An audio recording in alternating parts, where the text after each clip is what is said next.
The lack of a win in the Grand National can't be seen as a serious blemish on the great riding careers you three men had.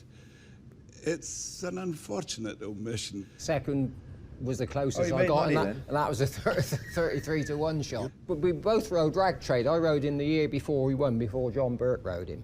I can remember getting down to the start, and I thought I'd have more chance of winning if I was on one of the police horses that were walking around. You just look, you know, he'd look like he'd had 3 hard seasons. And it's rag trade, going to win a Pork National, but Fred rival John Burke is going to win the National. So we did ride a Grand National winner, but just one on the day, so to speak. I remember my first ever ride in it was Glenkillen, and it was the first year that Red Rum won the National.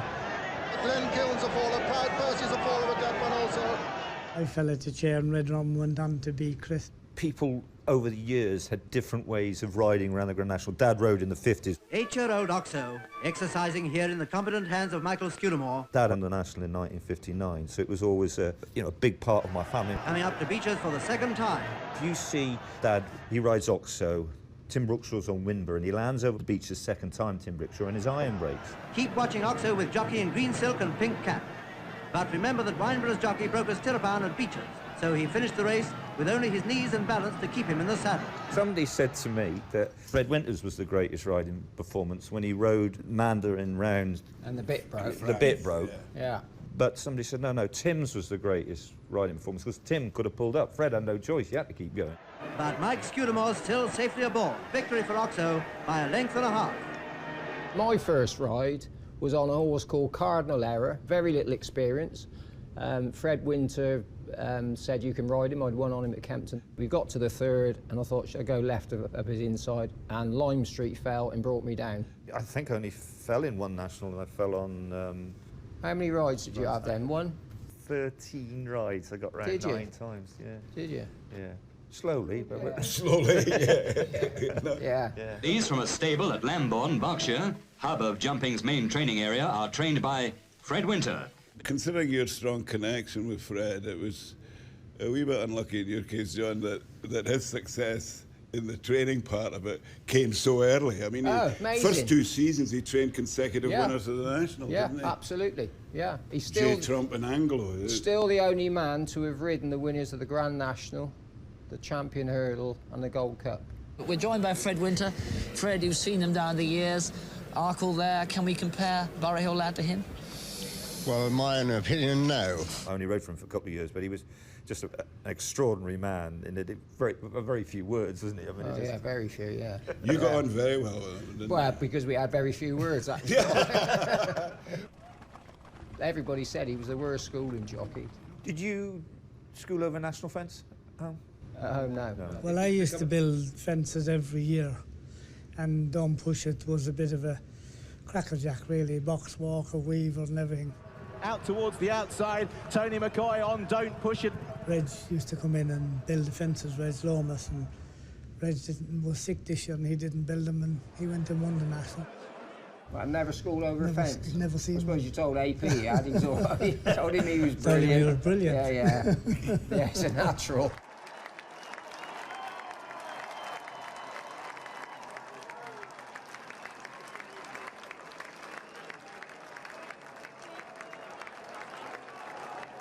And coming to the chair now, this is one of the biggest, and Crisp, his ears pricked, jumps it beautifully in the lead.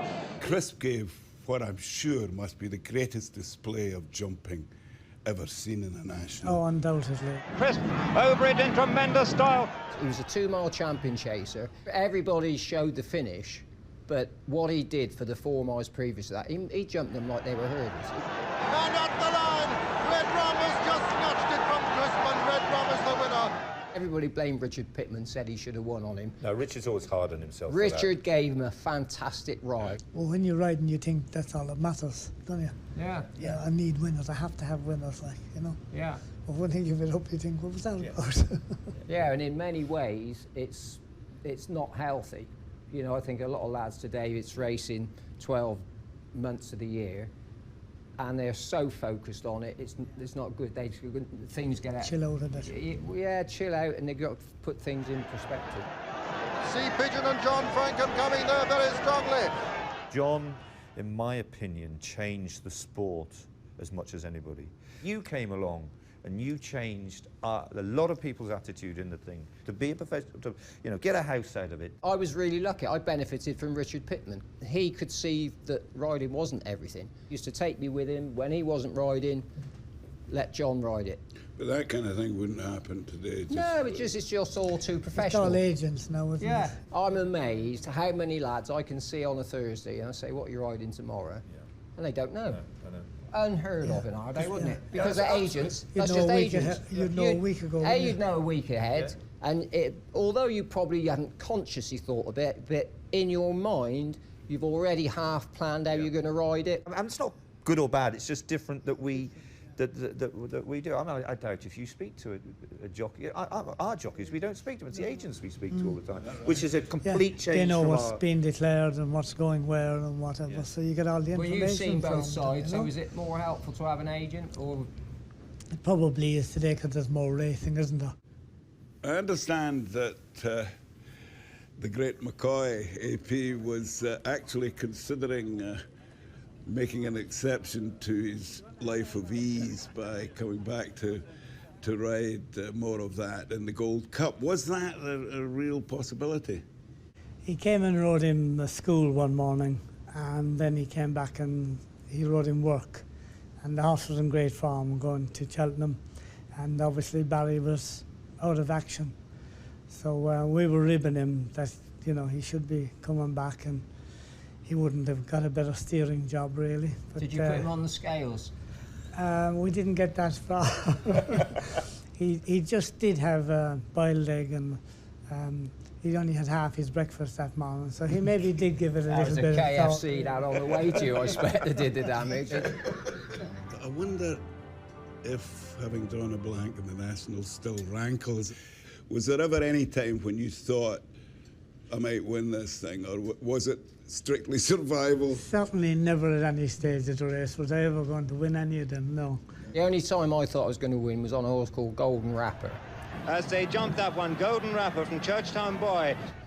And I can remember I went all the way around the inside on him. They come towards Beecher's, and it's Golden Rapper who's going to jump it in front. He jumped Beecher's Brook in just about in front, and for whatever reason, just never put his feet out to land. Golden Rapper is gone. Did it mentally ever get to you that, because it was... Well, I woke up in Fazakerley Hospital, so it did a little bit, yeah. Every time you lined up, you think you're going to win, don't you? Of course you do, you have to think that. Yeah. So what was the closest you got to winning? I was third on Corbière. Corbière over in the lead from Last Suspect. And I jumped the last down the back before you turned back to the second last, and the race course proper. Now I thought, Christ, I'm going to win the National then, And then with that, something come by me. At the second last fence now, Corbière with his white face challenged by Mr. Snugfin, who takes it up. Hugh got up and won on Last Suspect. Last Suspect has won it! Last Suspect's the winner! John Joe, I would say you got to the Canal Turn. I got to the Canal Turn the second time round. That was a great achievement for me. That was on Sir Garnet, I think it was. He must have been a good jumper then, wasn't he? He was a great jumper, really, and a great ride. And that's the thing, you can have the best jockey in the world. The horse has got to be able to think for itself. You watch all the pictures of that red run, you get his head down, he'd be seeing what was in front of him as he was landing, and he just had it all weighed up. It was a joy to watch him, and that's what we go racing for, isn't it? It's the horses. We need another red run. We need those are the horses that are going to keep the race at the forefront of the public.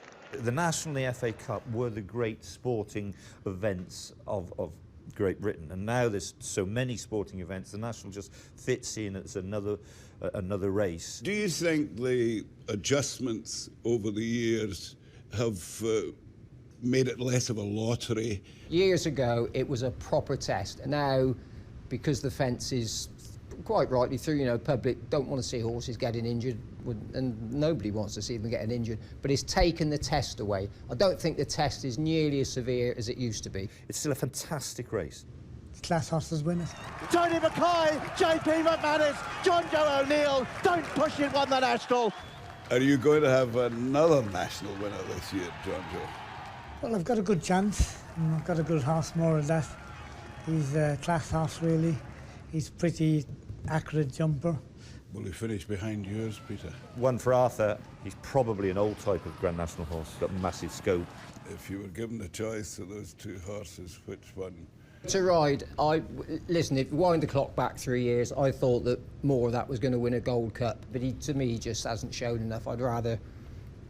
I wouldn't have enough money in the bank to pay you to go around there.